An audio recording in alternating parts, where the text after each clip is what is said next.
batidão, no batidão.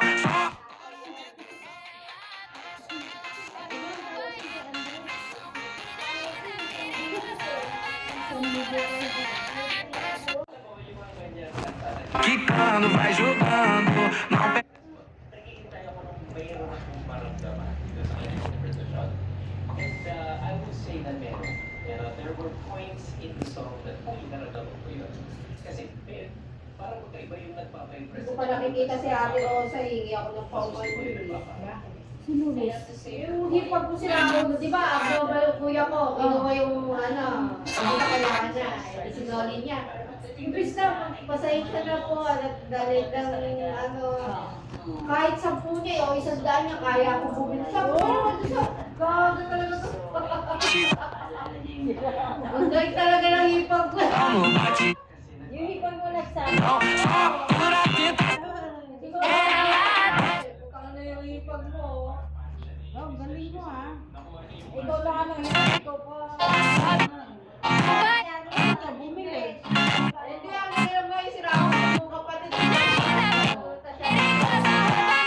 Kailangan ko. Siguro yung pagdating nung salita ni Ate Rosa, kahit 10 o 100 niya, kaya kong bumili niya sa susunod.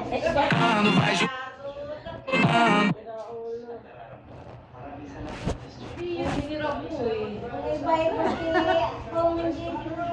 Mensahe niya yung hipag ko niyo.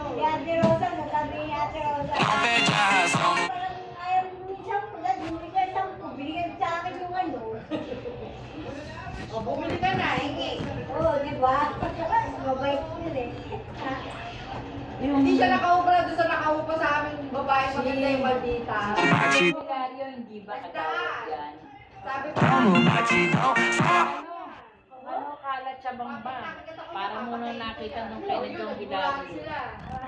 aba, ngayon nag-ano sa akin, palayasin ko raw. Ba't ko papalayasin? Kasi nagsumbong naman sa kuya ko. Kinakausap din ako ng kuya ko, palisin ko raw para sa kanya. Ba't ko palis eh? Ano kayo? Ba't ano naman sa parents ko? Lahat kayo, di ko pansinin. Ba't ko papalayasin? May sayad din niya ang asawa mo. Nangalan lang yan.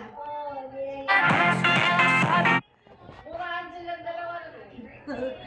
Gusto niya kamay. Tumawag naman sa akin yung lupa. Ate Tere, ganito nangyari. Hindi ko siya kilala. Biglang dumaan. Ikaw ba naman?